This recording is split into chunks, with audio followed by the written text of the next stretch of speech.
Krishna, Hare Hare, Hare Rama, Hare Rama, Rama Rama, Hare Hare.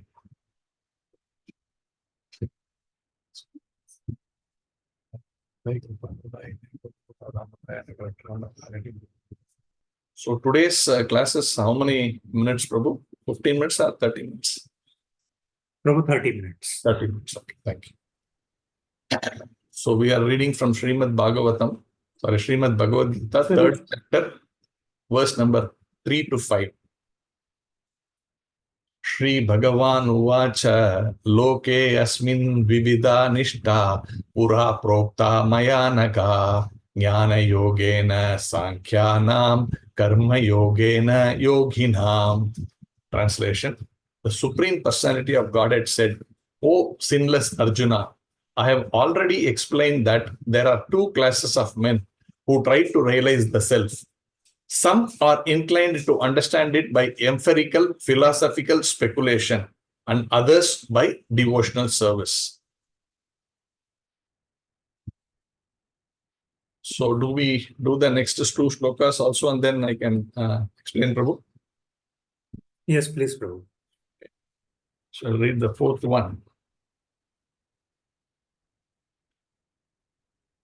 Na karmanam anarambham nishkarmyam purusho shnutu na cha sanyasanad eva siddhim samadhi gacchati.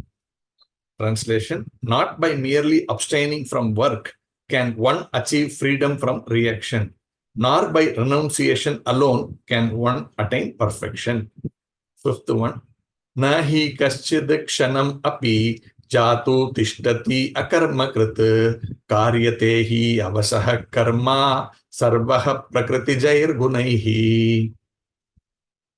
Translation: Everyone is forced to act helplessly according to the qualities he has acquired from the modes of material nature. Therefore, no one can refrain from doing something, not even for a moment. Okay, so let's discuss these three verses. Very nice verses. Gives a lot of understanding of how to apply Krishna consciousness or how to progress in devotional life, not speculating but understanding things as it is. So now this third chapter is called Karma Yoga, and you would have seen the first two verses already, where after summarizing the entire Bhagavad-gītā in the second chapter, naturally you go through everything in a very fast pace. Then you have a little bit of a doubt in your mind, and then you ask some specific questions to get that clarified. That is what here Arjuna is doing, and Arjuna is asking in the first verse. So if you are saying Buddhi Yoga or Karma Yoga is important, then why are you unnecessarily engaging me in this war? So, he is little confused. While if the end of second chapter, Krishna is focusing on how one should not be attached to the senses, and how one should not be acting in sense gratification.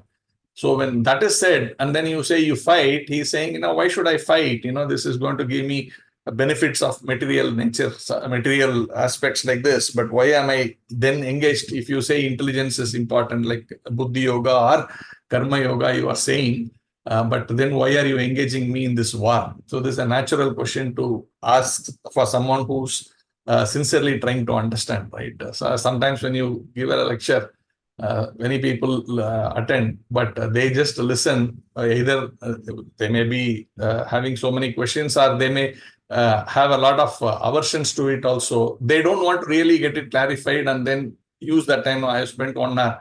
Now in that 1 hour, if I'm not convinced about something, or if I'm having doubts, can I actually ask those things and get it clarified so that the time becomes useful? Many people just don't ignore. Okay, I heard what you said. Fine, let me do what I do. But here Arjuna is asking, you told like this, but I am sort of confused. I don't seem to understand. Please let me know. What is how should I understand this? So this is the way to understand any spiritual matter.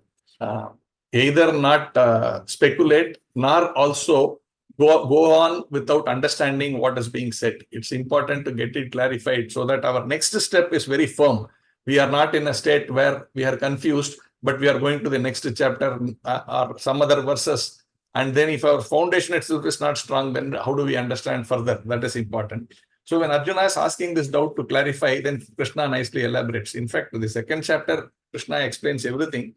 But subsequently, Arjuna's questions brings more clarity to each of these verses that is spoken in the second chapter. So now that is the background. Given that background, here Krishna is speaking. He's saying, yeah, now I will explain to you why I'm saying, I am engaging you in this war. And he's giving the logic for that. And then he's saying there are two classes of men, which I have already explained. Now, if you see the 39th verse in second chapter, that is a very landmark verse actually in the second chapter, where Krishna is switching gear, where he's saying, thus far I have described this knowledge to you through analytical study. Now listen as I explain it in terms of working without fruitive results. O son of Pritha, when you act in such knowledge, you can free yourself from the bondage of work. So Krishna is focusing on trying to explain this 39th verse in this chapter, in this particular verse between 3 to 5. So here he is actually saying, if you see, I have explained to you in an analytical manner. So here he is referring to those two classes of men. One is the type of people who try to understand it through analytical study. So that means trying to understand this through some kind of a logic. And in that logic, it necessarily need not be the perfect way. Our mind also follows that logic. So there could be sometimes, we may get deviated, we may get a kind of a, based on our experiences, we may say this is the logic and we may get lost in the process. But that is one method people try to do it. So that is being discussed here, and that is actually called as Sankhya Yoga. That means trying to analyze the spirit in a very systematic way. Analytical study of the nature of the spirit and matter is the subject matter for persons who are inclined to speculate and understand things by experimental knowledge and philosophy. This is the words of Srila Prabhupada. So he's explaining the Sankhya Yoga, that you try to speculate and try to understand in an analytical manner the science of spirit and matter. So this is analytical study.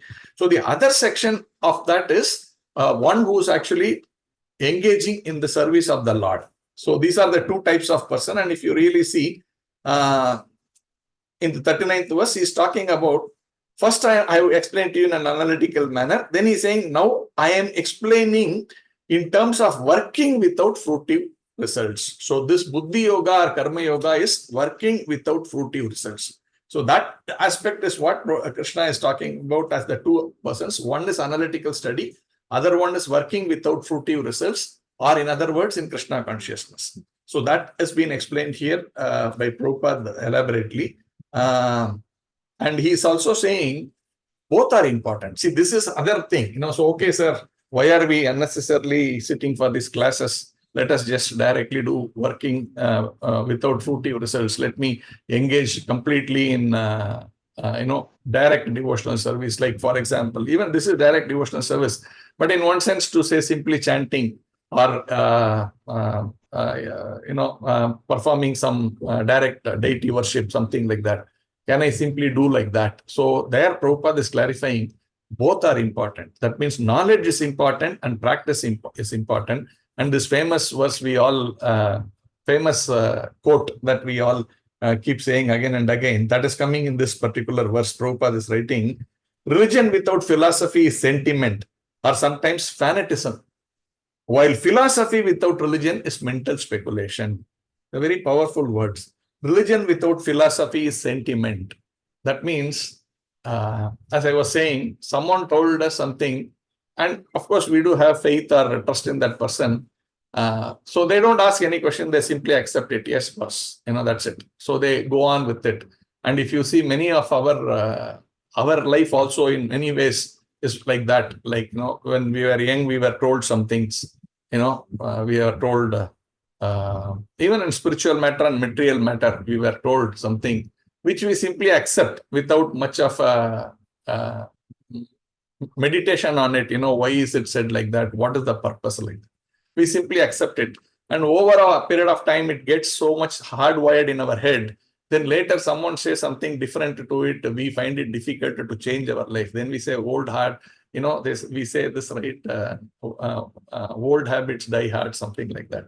Or anything which has come into our head earlier in our life, it's difficult to rewire it. We can't accept it. We say, no, that is only is correct. This kind of thinking. So this sometimes leads to sentimental way of thinking. Yeah, I know, I understand, but I would like to do it like this. So that why that but when you say I understand and I say this is correct, my mind says it, by my heart says, no, you go on with what you have been doing. So this is sentiment.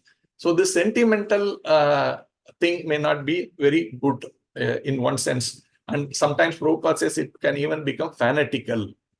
So this is very important. On the other hand, if you simply say, okay, I will master all of this analytical study, I will understand all the knowledge aspect of it. But without the practice, what is that knowledge useful for? This is very, very, very, very important.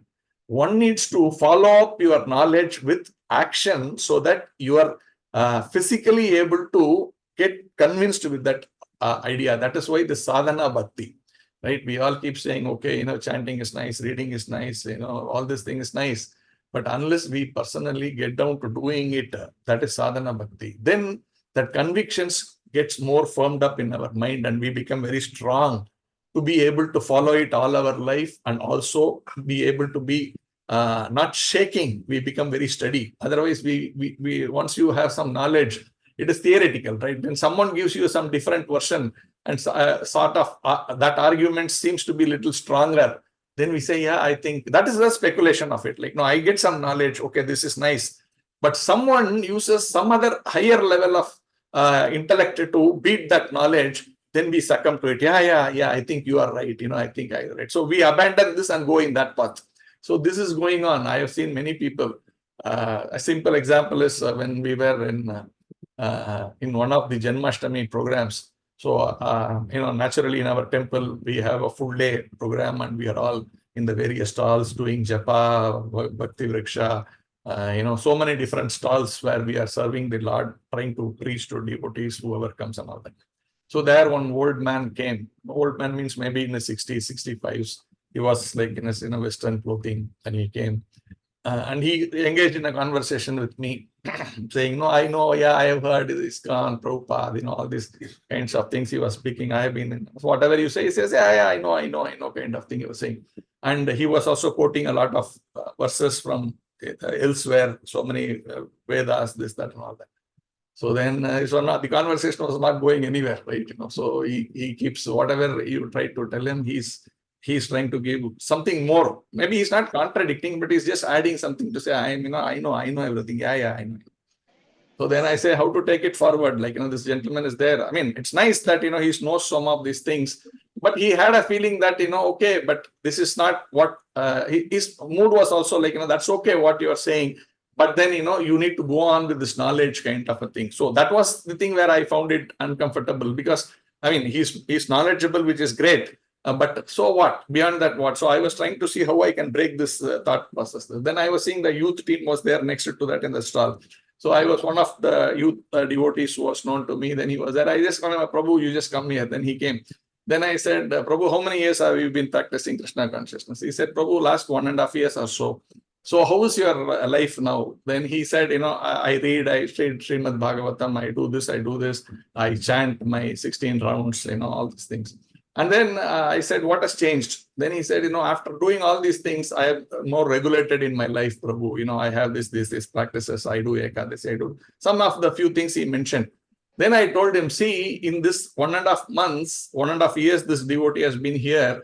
Since he has been also practicing along with this thing, now on a Janmashtami day, he is actually completely fasting, on all of these things. Now, how does it, in your terms, with your knowledge, how do you relate to this? When I asked him that, yeah, I think it makes sense. And then he later changed, actually, I do not do a lot of practice. I continue to even, take coffee and all that. Then he started realizing that, it's not simply about this knowledge, but practice, even though this boy, or for that matter, me, may not be very expert in knowledge like he was in all the Vedas and all that. But beyond a point, how does this translate into real transformation of heart? That happens by actual practice of the devotional service. So that is very important. So that is being that Krishna is saying here, and Prabhupada is explaining it so beautifully. And he says, ultimately, both of it should lead to coming to this point of understanding Krishna, right? That knowledge also. So Krishna is saying, Vedaisya sarve aham eva vedyaha. That means at the end of all your knowledge of these Vedas, what is your final conclusion? That I should understand that Krishna is the object of all this knowledge. If one doesn't not come to that, then what is the point? But on the other hand, one who's already taken up devotional service, by default, he's already into that kind of a situation. So that is been explained by Prabhupada. So he's writing, of these two, the path of Krishna consciousness is better because it does not depend on purifying the senses. That is the most important thing. By a philosophical process, Krishna consciousness is itself the purifying process. And by the direct method of devotional service, it is simultaneously easy and sublime. So understand this one thing. See, when you do some activity, that activity is towards an end. Right? Like, for example, if I have to simply explain with an example, if I am studying engineering, the idea of that studying is not to simply study that aspect of it, right? Then the idea is at some point in time, I'm able to master it to an extent that I'm able to apply it in my normal life. Then that engineering is actually having meaning. So this is logic, right? So I am studying not just simply for studying, but to acquire that knowledge and apply it elsewhere. So this is the question of the first aspect of it. That means whatever we do, we are doing it towards an end. This is a means. That acquiring knowledge is a means, but the end is something else. Now, in Krishna consciousness, the means and the end are the same. That means right now we are all sitting and discussing, 22 of us, and maybe more people are sitting in one connection. So we are actually right now engaged in hearing about Krishna. We are engaged in talking about Krishna, meditating on Krishna. Now, this is completely spiritual. What is the level of my advancement? That is a different story. But at this point in time, this 15 minutes or 30 minutes that I'm engaged here, I am in a pure spirit state. That is a fact. That means the means and the end are the same. So after you become perfection, you become prema, you attain Krishna prema, what do? I do the same. I simply discuss Srimad Bhagavatam. I relish in the association of devotees. I chant nicely. I eat Krishna prasadam. I know I'm interacting with the devotees. Nothing changes. But only thing is that is satata chintayantoma. That means you are all the time engaged in that and you are always blissful. Here, we are blissful at some point in time, but again, we fall back into our material mode and then we go into that misery. But there you are 24/7 in this process. So this means and the end are the same. And therefore, this process is actually very superior to acquiring knowledge. That is the point that is being discussed. Now let us discuss go into the next verse what Prabhupada is writing. Not by merely abstaining from work can one achieve freedom from reaction, nor by renunciation alone can one attain perfection.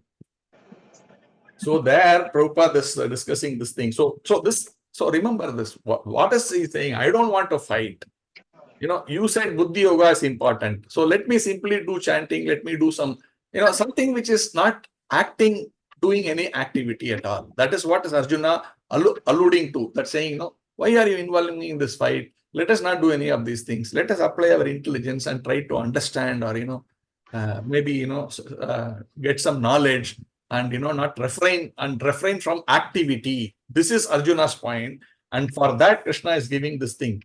Two classes of people are there. One is knowledge. That means they are abstaining from activity, trying to get into knowledge. The other one is who's acting in Krishna consciousness or Buddhi Yoga. And then he's saying this one, simply by abstaining or renunciation, nothing is going to happen, Papa.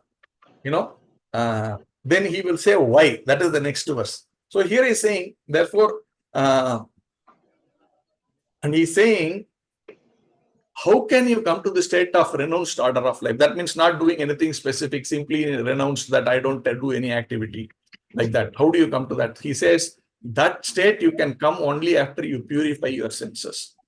When your senses are not purified, you cannot call yourself a renounced person. That is actually cheating business. So Prabhupada is very clear on saying that, actually saying those people who take up sannyasa without purifying their senses, they are a big disturbance to the society. And today we are seeing that, right? There is so much disturbance to the society. So many of these so-called sannyasis outside world, we see they go and create so much of disturbance in the society, and finally the law catches up with them. They are put behind bars. And many people who have actually dedicated their life believing these bogus sannyasis, their life is ruined for once and for all. So this is all practically what Prabhupada is saying is very practical and very true. So that is being discussed here. And he even says, according to the empirical philosophies, one at once becomes as good as Narayana. That means after taking sannyasa, according to this empirical philosophy. But Lord Krishna does not approve this principle. Without purification of heart, sannyasa is simply a disturbance to the social order. So this is very important. So he's telling Arjuna, don't try to be superfluous.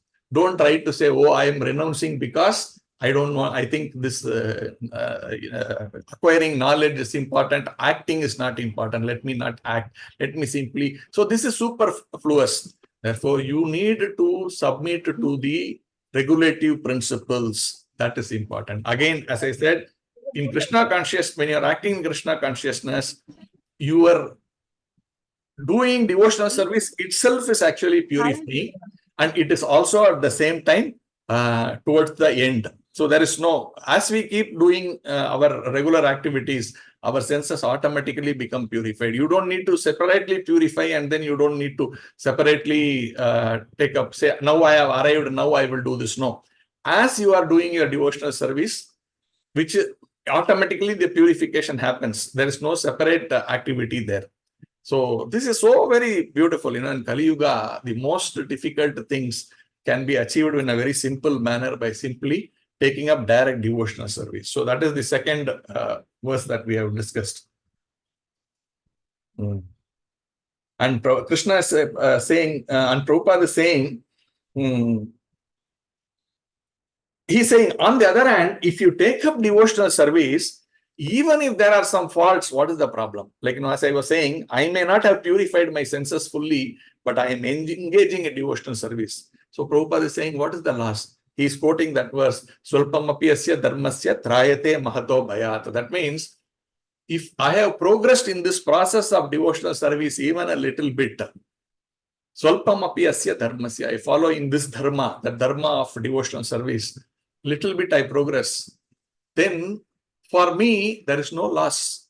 And on the contrary, it actually helps me save from the greatest danger. And what is the greatest danger? Because in Kali Yuga, our lives are very short. So we do not know when, I don't want to be pessimistic, but at the same time, that is also realistic that, lives in the Kali Yuga is short. So therefore, we can't say, okay, I have a guaranteed life of 100 years or 150 years, 120 years. No, we don't know when it is, when our time is there. So in that short span of time, how do I make quick progress? How do I make that Swalpamapi asya dharmasya? When I do that, what happens? See, if we are not taking up devotional service, if we are not moving forward Swalpam also, then the greatest danger is having got the human form of life, which is the topmost facility for a jiva. If we misuse this body for not gathering Atato Brahma Jignasa, understanding the spiritual soul that I am, and trying to see what is my relationship with the Supreme Personality of Godhead. If I don't use this body, then I have got the highest facility as a jiva And if I am misusing this, then I will be punished by getting me a downgrade. That means I will go into the animal kingdom. That is the greatest danger. So if you, at least a human being, if I'm again born, at least I have one more chance to change. Okay, no, I think I should actually take up some devotional service. But if we are pushed into an animal kingdom, then that ability to think in terms of what is body, what is spirit is not there. And we have to go through this conveyor belt where you are forcefully moved from point A to point B. And you have no option. You simply have to keep moving till you get one more human birth. And we do not know when we will get, because we have misused that human birth, not used it for a self-realization, but used it only for sense gratification. In that situation, that danger is that I go down into the animal kingdoms, into the body of animal, and my further progress is going to be stopped. So that is the greatest danger. And Krishna is saying, Prabhupada is saying, Krishna is saying that if I simply take up devotional service, then I am saved from this danger. And yes, my senses are not perfectly purified as of today, but that is not an hindrance. It is getting purified in the background. I don't need to do a separate process to get that cleared and then move forward like in the Jnana Yoga system. So that is the thing. Let's come to the last verse. Then he's saying, see, even if you think you can simply sit, that is not the nature of your soul. Don't think the soul is generally idle, but because it has come into a human, not any body for that matter, that it is becoming active in association with matter. No. Krishna is saying, the soul by nature is very active. You cannot simply restrain it. That, you sit simply in one place and not do anything. Not possible at all for the soul. Therefore, he is saying, the body is only a dead vehicle to be worked by the spirit soul, which is always active and cannot stop even for a moment. Therefore, this renunciation is all superficial. It is not real. Even if you go to the forest and sit somewhere, Prabhupada says, the mind will go to all the nonsense that we wanted to do at some point in time, but we could not do. You go into an imaginary world and try to experience it, even if you are sitting in a forest. So these things are all only cheating business, is what Prabhupada very strongly says many a times. And therefore he says, you engage in Krishna's service. And then he is giving this particular verse from Srimad Bhagavatam, Tektva sadharmam charanam bhujam harer bhajan apakto ata patet tato yedi. So that in this shortage of time, I will just give the translation. If someone takes to Krishna consciousness, even though he may not follow the prescribed duties in the Shastras or execute the devotional service properly, and even though he may fall down from the standard, there is no loss or evil for him. But he carries out all the injunctions for purification in the Shastras. What does it avail him if he is not Krishna conscious? So the purification process is necessary for someone who's taking the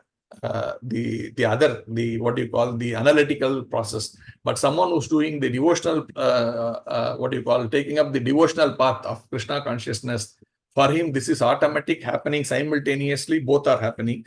So that is important. And therefore, this artificial renunciation is not necessary or should not be done, most importantly. But on the other hand, engaging directly in Krishna services is very important. So the summary of this is, don't get confused when you say Buddhi Yoga, Karma Yoga is important. Don't do any sense gratification. That don't do any work. When they say don't do any work, it means don't do work to satisfy the senses. But you do work to satisfy the senses of the Supreme Personality of Godhead, because you cannot remain without doing work. And if you simply say, I will gather all the knowledge and through that knowledge I will become perfect, yes, that is one of the authorized methods, but it has many pitfalls. One can get redirected into something else. That fear is always there. So this knowledge, simply taking knowledge and not doing a devotional service is actually speculation, while someone trying to simply do a devotional service without trying to understand why we are doing what we are doing is in a way become sentimental. But still, that is better than doing speculation. If you ask me, I'm adding this is my speculation actually. But both should go hand in hand. But worst case, there are some devotees who are very illiterate. They can't really get into a lot of knowledge. But I have seen by their engaging in devotional service, they understand everything. Somewhere, Krishna later, he says somewhere, I sitting inside your heart will give you the knowledge by which you will come to me. So if you follow the instructions of the spiritual master, then sometimes it's okay. Like, I may not be great, but my spiritual master is great. Like, when he says he's very intelligent, I am not intelligent. And I somehow, initially I have done my analysis, my little bit of my whatever research to understand this person as whoever is my spiritual master. And if I then trust him and then follow his instructions, that is as good as well. That I need not specifically become expert in all the Vedas and all of that. But simply following a pure devotee, we can go back to God. And Prabhupada said, hold my dhoti and you can come. I have the key to the back door. So that is one more. That means you need to at least spend time to understand who is a great Acharya. So that is important. And we have Srila Prabhupada and we have all our spiritual masters, Prabhupada's disciples who are in great standing in our society. Follow their instructions. Those who can read and understand Srimad Bhagavatam, Bhagavad-gītā, Chaitanya Charitamrita, great. If there are some people who can't, like some of, all three natures are there, Sattva, Rajo and Tamo. Some of us may be in Tamo Guna. That is okay. Let Tamo Guna be there, but even if we follow the principles of devotional service, then that is also transformed into Shuddha Sattva. So that is very important. So this process is very smooth, very, very, very delicious, very beautiful, and very simple. So let's follow that way. And we are all on the right path as long as we are following Srila Prabhupada and the Acharyas. Hare Krishna. I will stop here. If there are any questions or comments, welcome.